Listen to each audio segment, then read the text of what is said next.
We are all very anxious. The Institute for Precarious Consciousness. Disclaimer. The discussion here is not fully relevant in the global South. The specific condition of the South is that dominant capitalist social forms are layered onto earlier stages of capitalism or pre-capitalist systems, rather than displacing them entirely. Struggles along the axes of misery and boredom are therefore more effective in the South. The South has experienced a particular variety of precarity distinct from earlier periods. The massive forced delinking of huge swaths of the world from global capitalism, especially in Africa, and the correspondingly massive growth of the informal sector, which now eclipses the formal sector almost everywhere.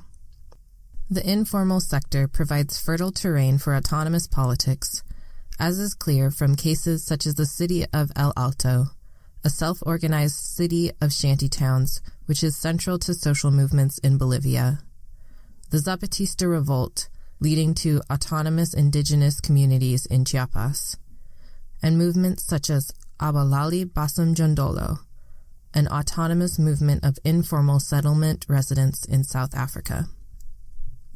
However, it is often subject to a kind of collectivized precarity, as the state might, for instance, bulldoze shantytowns, dispossess street traders, or crack down on illicit activities, and periodically does so.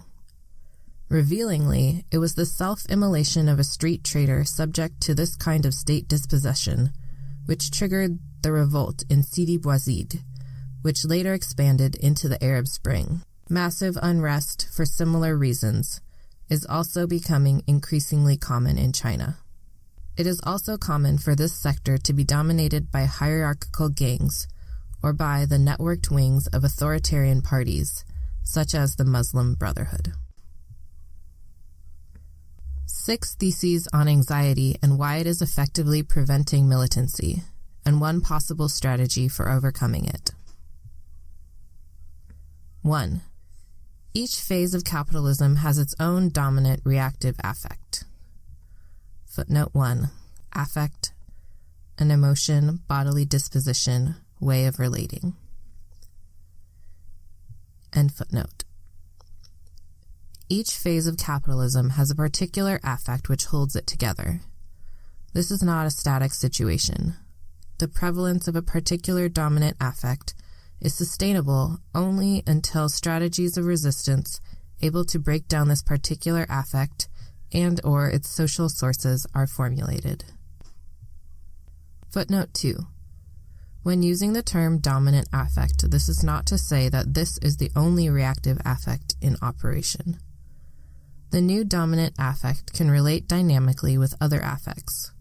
A call center worker is bored and miserably paid, but anxiety is what keeps them in this condition, preventing the use of old strategies such as unionization, sabotage, and dropping out.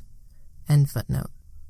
Hence, capitalism constantly comes into crisis and recomposes around newly dominant affects. One aspect of every phase's dominant affect is that it is a public secret, something that everyone knows but nobody admits or talks about. As long as the dominant affect is a public secret, it remains effective, and strategies against it will not emerge. Public secrets are typically personalized. The problem is only visible at an individual psychological level. The social causes of the problem are concealed. Each phase blames the system's victims for the suffering that the system causes, and it portrays a fundamental part of its functional logic as a contingent and localized problem. In the modern era, until the post-war settlement, the dominant affect was misery. In the 19th century, the dominant narrative was that capitalism leads to general enrichment. The public secret of this narrative was the misery of the working class. The exposure of this misery was carried out by revolutionaries. The first wave of modern social movements in the 19th century was a machine for fighting misery. Tactics such as strikes, wage struggles, political organization, mutual aid, cooperatives, and strike funds were effective ways to defeat the power of misery by ensuring a certain social minimum. Some of these strategies still work when fighting misery. When misery stopped working as a control strategy, capitalism switched to boredom. In the mid-20th century, the dominant public narrative was that the standard of living, which widened access to consumption, healthcare, and education, was rising. Everyone in the rich countries was happy, and the poor countries were on their way to development. The public secret was that everyone was bored. This was an effect of the Fordist system, which was prevalent until the 1980s. A system based on full-time jobs for life, guaranteed welfare, mass consumerism, mass culture, and the co-optation of the labor movement, which had been built to fight misery. Job security and welfare provision reduced anxiety and misery, but jobs were boring, made up of simple, repetitive tasks. Mid-century capitalism gave everything needed for survival, but no opportunities for life.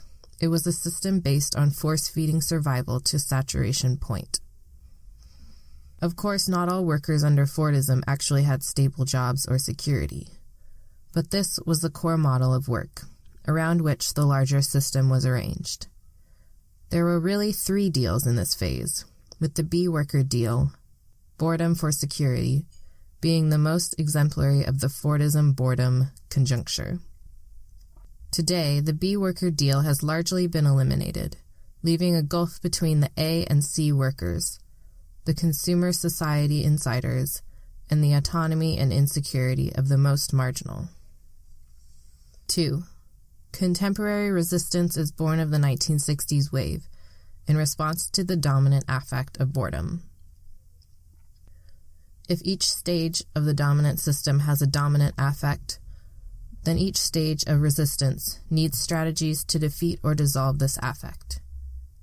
If the first wave of social movements were a machine for fighting misery, the second wave of the 1960s to 70s, or more broadly and thinly, the 1960s to 90s, were a machine for fighting boredom. This is the wave of which our own movements were born, which continues to inflect most of our theories and practices. Most of the tactics of this era were/are ways to escape the work, consume, die cycle. The Situationists pioneered a whole series of tactics directed against boredom, declaring that, quote, "We do not want a world in which the guarantee that we will not die of starvation is bought by accepting the risk of dying of boredom," end quote. Autonomia fought boredom by refusing work, both within work, using sabotage and go-slows, and against it, slacking off and dropping out. These protest forms were associated with a wider social process of countercultural exodus from the dominant forms of boring work and boring social roles. In the feminist movement, the housewife malaise was theorized as systemic in the 1960s. Later, further dissatisfactions were revealed through consciousness raising and the texts and actions from The Myth of the Vaginal Orgasm to the Red Stockings Abortion Speak Out, which stemmed from it. Similar tendencies can be seen in the theater of the oppressed, critical pedagogy, and the main direct action styles, carnivalesque, militant, and pacifist. And in movements as late as the 1990s, such as the Free Party movement, Reclaim the Streets, DIY culture, and hacker culture. The mid-century reorientation from misery to boredom was crucial to the emergence of a new wave of revolt. We are at the tail end of this wave. Just as the tactics of the first wave still work when fighting misery, so the tactics of the second wave still work when fighting boredom. The difficulty is that we are less often facing boredom as the main enemy. This is why militant resistance is caught in its current impasse. 3. Capitalism has largely absorbed the struggle against boredom. There has been a partial recuperation of the struggle against boredom. Capitalism pursued the exodus into spaces beyond work, creating the social factory, a field in which the whole society is organized like a workplace. Precarity is used to force people back to work within an expanded field of labor, now including the whole of the social factory. Many instances of this pursuit can be enumerated. Companies have adopted flattened management models, inciting employees to not only manage, but invest their souls in their work. Consumer society now provides a wider range of niche products and constant distraction, which is not determined by mass taste to the same degree as before. New products such as video games and social media involve heightened levels of active individual involvement and desocialized stimulation. Workplace experiences are diversified by means of micro-differentials and performance management, as well as the multiplication of casual and semi-self-employed work situations on the margins of capitalism.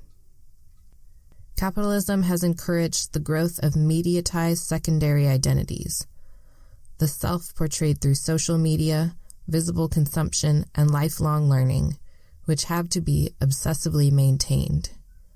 Various forms of resistance of the earlier period have been recuperated or revived in captured form once the original is extinguished. For instance, the corporate nightclub and music festival replace the rave. 4. In contemporary capitalism, the dominant reactive affect is anxiety. Today's public secret is that everyone is anxious. Anxiety has spread from its previous localized locations, such as sexuality, to the whole of the social field. All forms of intensity, self-expression, emotional connection, immediacy, and enjoyment are now laced with anxiety. It has become the linchpin of subordination. One major part of the social underpinning of anxiety is a multifaceted, omnipresent web of surveillance. The NSA, CCTV, performance management reviews, the job center, the privileges system in the prisons, the constant examination and classification of the youngest school children. But this obvious web is only the outer carapace. We need to think about the ways in which a neoliberal idea of success inculcates these surveillance mechanisms inside the subjectivities and life stories of most of the population. We need to think about how people's deliberate and ostensibly voluntary self-exposure through social media, visible consumption, and choice of positions within the field of opinions also assumes a performance in the field of the perpetual gaze of virtual others. We need to think about the ways in which this gaze inflects how we find, measure, and know one another, as co-actors in an infinitely watched perpetual performance. Our success in this performance in turn affects everything from our ability to access human warmth to our ability to access means of subsistence, not just in the form of the wage but also in the form of credit. Outsiders to the field of mediatized surveillance are increasingly closed off, as public space is bureaucratized and privatized, and a widening range of human activity is criminalized on the grounds of risk, security, nuisance, quality of life, or antisocial behavior. In this increasingly securitized and visible field, we are commanded to communicate. The incommunicable is excluded. Since everyone is disposable, the system holds the threat of forcibly delinking anyone at any time, in a context where alternatives are foreclosed in advance, so that forcible delinking entails desocialization, leading to an absurd non-choice between desocialized inclusion and desocialized exclusion. This threat is manifested in small ways in today's disciplinary practices, from timeouts and internet bans to firings and benefit sanctions, culminating in the draconian forms of solitary confinement found in prisons. Such regimes are the zero degree of control by anxiety, the breakdown of all the coordinates of connectedness in a setting of constant danger, in order to produce a collapse of personality. The present dominant affect of anxiety is also known as precarity. Precarity is a type of insecurity which treats people as disposable so as to impose control. Precarity differs from misery in that the necessities of life are not simply absent. They are available but withheld conditionally. Precarity leads to generalized hopelessness, a constant bodily excitation without release. Growing proportions of young people are living at home. Substantial portions of the population, over 10% in the UK, are taking antidepressants. The birth rate is declining, as insecurity makes people reluctant to start families. In Japan, millions of young people never leave their homes, the hikikomori, while others literally work themselves to death on an epidemic scale. Surveys reveal half the population of the UK are experiencing income insecurity. Economically, aspects of the system of anxiety include lean production, financialization and resultant debt slavery, rapid communication and financial outflows, and the globalization of production. Workplaces like call centers are increasingly common, where everyone watches themselves, tries to maintain the required service orientation, and is constantly subject to retesting and potential failure both by quantitative requirements on number of calls and a process which denies most workers a stable job. They have to work 6 months to even receive a job as opposed to a learning place. Image management means that the gap between the official rules and what really happens is greater than ever, and the post-9/11 climate channels this widespread anxiety into global politics. 5. Anxiety is a public secret. Excessive anxiety and stress are a public secret. When discussed at all, they are understood as individual psychological problems, often blamed on faulty thought patterns or poor adaptation. Indeed, the dominant public narrative suggests that we need more stress so as to keep us safe through securitization and competitive through performance management. Each moral panic, each new crackdown, or new round of repressive laws adds to the cumulative weight of anxiety and stress arising from general overregulation. Real human insecurity is channeled into fueling securitization. This is a vicious cycle because securitization increases the very conditions, disposability, surveillance, intensive regulation, which cause the initial anxiety. In effect, the security of the homeland is used as a vicarious substitute for security of the self. Again, this has precedence. The use of national greatness as vicarious compensation for misery, and the use of global war as a channel for frustration arising from boredom. Anxiety is also channeled downwards.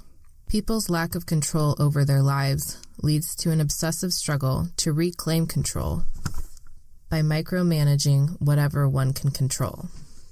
Parental management techniques, for example, are advertised as ways to reduce parents' anxiety by providing a definite script they can follow. On a wider social level, latent anxieties arising from precarity fuel obsessive projects of social regulation and social control. This latent anxiety is increasingly projected onto minorities. Anxiety is personalized in a number of ways, from new right discourses blaming the poor for poverty, to contemporary therapies which treat anxiety as a neurological imbalance or a dysfunctional thinking style. 100 varieties of management discourse, time management, anger management, parental management, self-branding, gamification, offer anxious subjects an illusion of control in return for ever greater conformity to the capitalist model of subjectivity. And many more discourses of scapegoating and criminalization treat precarity as a matter of personal deviance, irresponsibility, or pathological self-exclusion. Many of these discourses seek to maintain the superstructure of Fordism, nationalism, social integration, without its infrastructure, a national economy, welfare, jobs for all. Doctrines of individual responsibility are central to this backlash, reinforcing vulnerability and disposability. Then there's the self-esteem industry, the massive outpouring of media telling people how to achieve success through positive thinking, as if the sources of anxiety and frustration are simply illusory. These are indicative of the tendency to privatize problems, both those relating to work and those relating to psychology. Earlier, we argued that people have to be socially isolated in order for a public secret to work. This is true of the current situation, in which authentic communication is increasingly rare.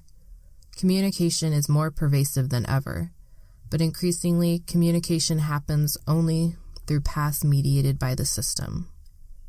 Hence, in many ways, people are prevented from actually communicating, even while the system demands that everyone be connected and communicable. People both conform to the demand to communicate rather than expressing themselves, and self-censor within mediated spaces. Similarly, affective labor does not alleviate anxiety. It compounds workers' suffering while simply distracting consumers. Researchers have found that requirements on workers to feign happiness actually cause serious health problems. The volume of communication is irrelevant. The recomposition, reconnection of liberatory social forces will not happen unless there are channels through which the public secret itself can be spoken. In this sense, people are fundamentally more alone than ever. It is difficult for most people, including many radicals, to acknowledge the reality of what they experience and feel.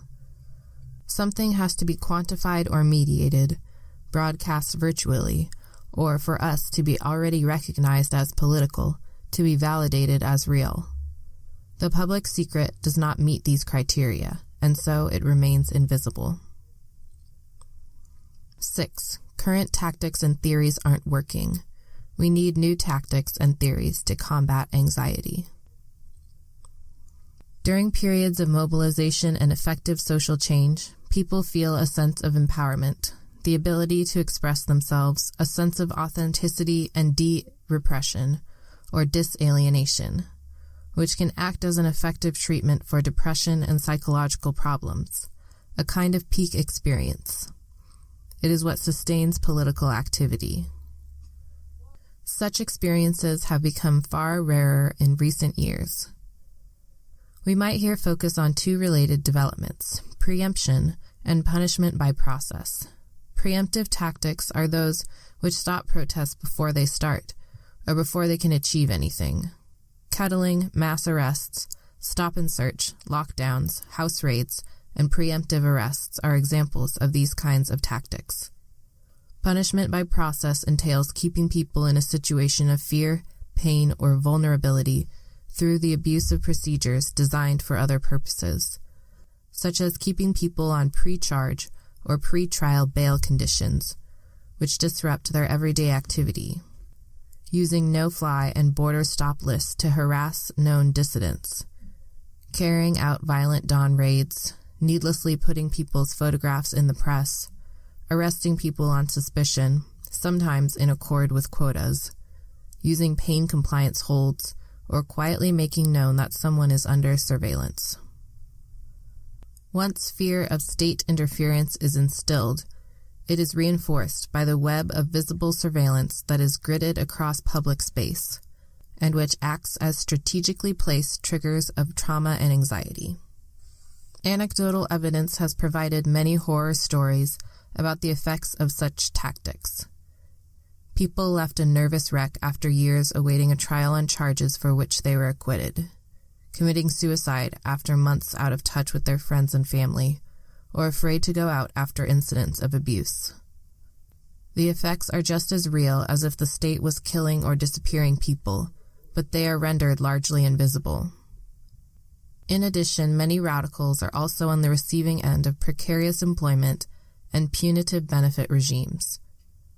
We are failing to escape the generalized production of anxiety.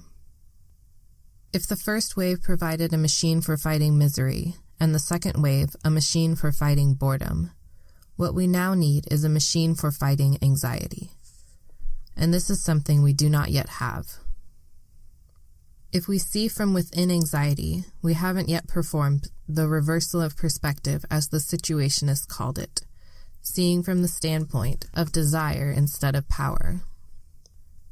Today's main forms of resistance still arise from the struggle against boredom, and since boredom's replacement by anxiety have ceased to be effective. Current militant resistance does not and cannot combat anxiety. It often involves deliberate exposure to high anxiety situations. Insurrectionists overcome anxiety by turning negative affects into anger and acting on this anger through a projectile affect of attack. In many ways, this provides an alternative to anxiety. However, it is difficult for people to pass from anxiety to anger, and it is easy for people to be pushed back the other way due to trauma. We've noticed a certain tendency for insurrectionists to refuse to take seriously the existence of psychological barriers to militant action. Their response tends to be, just do it. But anxiety is a real material force, not simply a spook. To be sure, its sources are often rooted in spooks, but the question of overcoming the grip of a spook is rarely as simple as consciously rejecting it. There's a whole series of psychological blockages underlying the spook's illusory power, which is ultimately an effective reactive affect. Saying just do it is like saying to someone with a broken leg, just walk. The situation feels hopeless and inescapable, but it isn't. It feels this way because of effects of precarity, constant overstress, the contraction of time into an eternal present, the vulnerability of each separated or systemically mediated individual, the system's dominance of all aspects of social space. Structurally, the system is vulnerable. The reliance on anxiety is a desperate measure used in the absence of stronger forms of conformity. The system's attempt to keep running by keeping people feeling powerless leaves it open to sudden ruptures, outbreaks of revolt. So how do we get to the point where we stop feeling powerless? 7. A new style of precarity-focused consciousness raising is needed. In order to formulate new responses to anxiety, we need to return to the drawing board. We need to construct a new set of knowledges and theories from the bottom up. To this end, we need to create a profusion of discussions which produce dense intersections between experiences of the current situation and theories of transformation. We need to start such processes through the excluded and oppressed strata, but there is no reason we shouldn't start with ourselves. In exploring the possibilities for such a practice, the Institute has looked into previous cases of similar practices.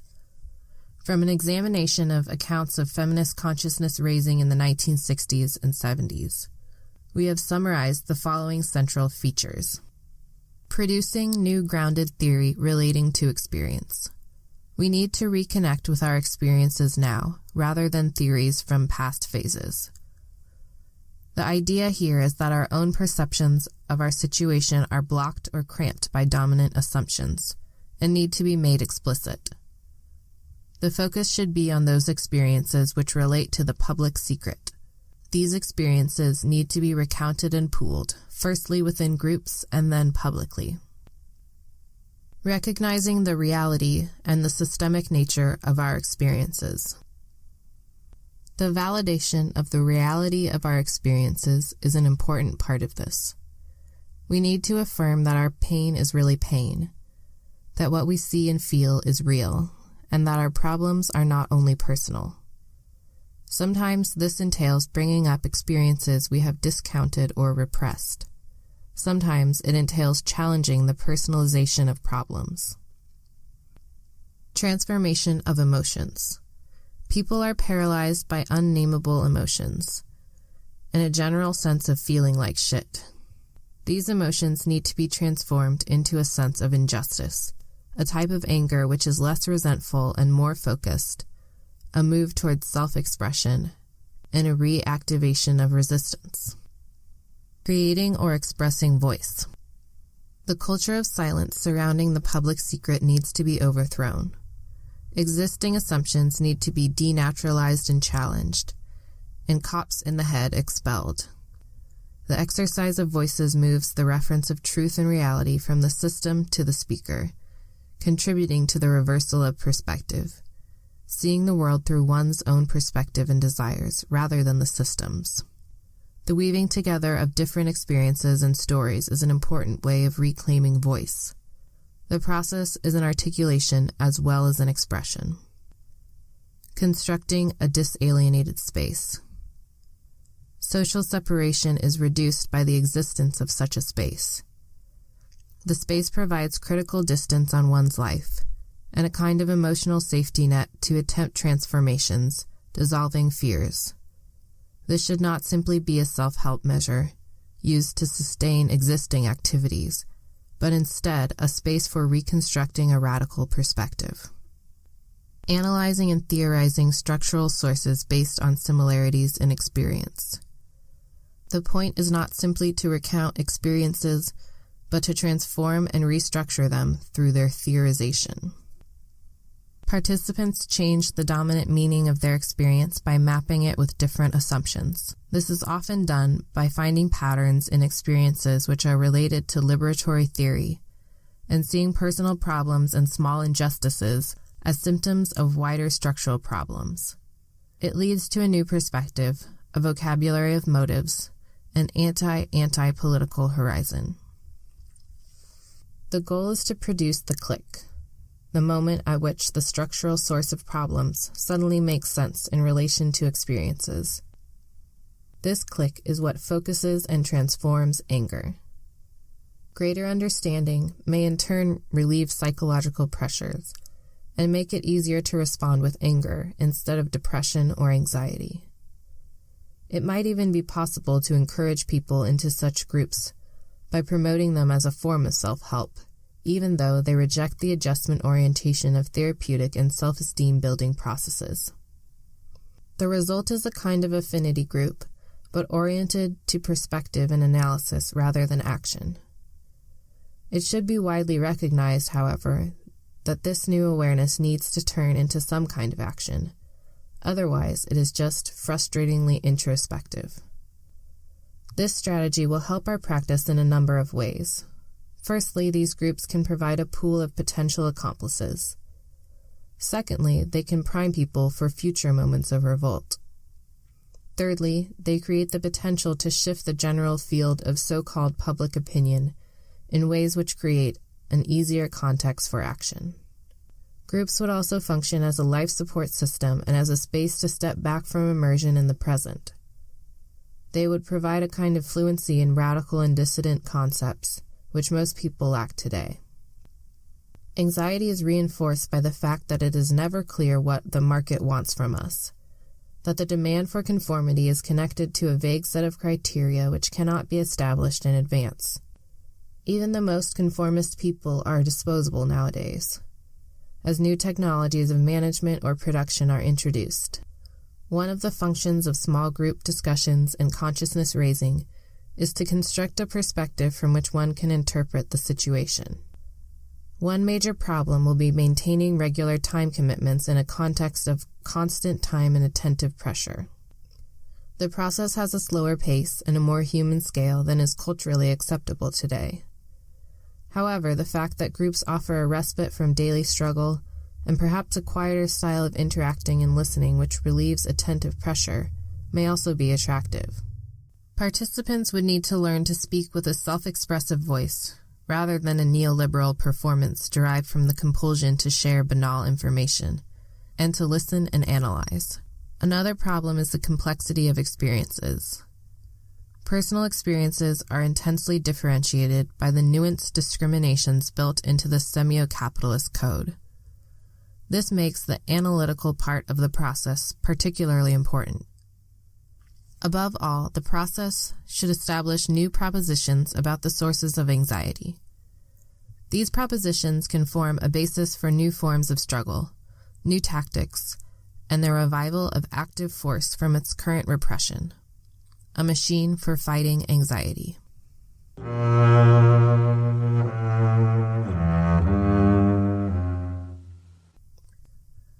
Afterword, Cause and Affect, from one study group within the Crimethinc Workers Collective. When we understand capitalism as affective, as producing and being sustained by certain feelings, attitudes, and ways of relating, many things come into focus. These affects are not simply the effects of economic relations. They are essential to the relations themselves. The ostensibly material needs that drive the economy are socially produced, just as the obedience and dissociation it demands are culturally conditioned. The individualism of modern workers and consumers, our estrangement from other living things, our sense that finance is real while ecology is abstract. Above all, the ways we are accustomed to private property and authority. Without these, the market that seems so timeless and unassailable would collapse.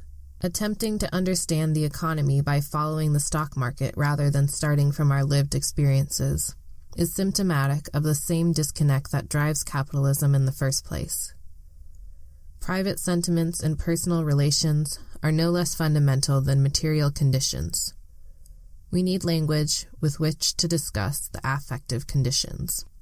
Considering capitalist relations through this lens clarifies, among other things, how protest activity that doesn't succeed in redressing the grievances it opposes can still leave its participants feeling fulfilled, sometimes more so than if the object of their immediate demands had simply been granted outright.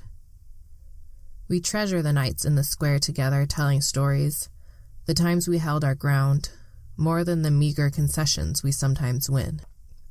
Until now, this phenomenon has usually been explained, somewhat glibly, in terms of the quote-unquote dignity of standing up for ourselves. But when we conceptualize our conditions under capitalism as affective, we can see why forms of resistance that transform the affective conditions could be fulfilling in and of themselves, not just as a means to fuller bellies and higher thermostats. As Occupy and other movements have shown, many would gladly eat sandy beans and sleep on bare bricks, if only they could break with misery, with boredom, with anxiety. Likewise, framing the problems we face as affective can help us avoid pursuing or accepting apparent solutions that do not change how we feel and relate. This text from the Institute for Precarious Consciousness goes a long way towards posing the question of affective anti-capitalist strategy. Perhaps the way it imposes discrete periods on history is a little pat, but we must understand such generalizations chiefly as a way to formulate hypotheses about which tactics will succeed here and now. What could actually counter anxiety? Do we have to beat security guards, insurance policies, religious communities, and antidepressants at their own game, somehow making people feel safe in a hostile and hazardous world? Trying to allay anxiety as a separate project from abolishing the conditions that create it is surely doomed. Should we accept the worst-case scenario as a foregone conclusion and hurry forth to meet it, transforming our anxiety into a weapon? If anxiety is the omnipresent guardian of the prevailing order, it presents the perfect point of departure for resistance. But this does not answer how those already immobilized by it could perform such alchemy. Perhaps in the course of taking on the ruling order, we could create something together that inspires confidence, grounding ourselves in a shared sense of reality that no market or military could take from us. Footnote 3. If only the yippies had lived to see their pranks described as a machine for fighting boredom. If we must use industrial metaphors, it would be more historically accurate to speak of machines in reference to what the authors describe as the era of misery, and assembly lines for the era of boredom. Accusing the poor yippies of creating an assembly line for fighting boredom makes the irony of this line of thinking clear enough. Matching metaphors to our current era, we would call for a global network for fighting anxiety. And indeed, we are still so deeply entrenched in this era that such a monstrosity sounds perfectly sensible. Yet if we are to take the authors at their word, machinery produces misery, assembly lines produce boredom, and global networks produce anxiety. So the Marxist industrial metaphors have got to go. One does not fight misery with machines, as history shows. One fights machines with sabots, assembly lines with wildcats, and global networks with what certain Francophiles call human strike.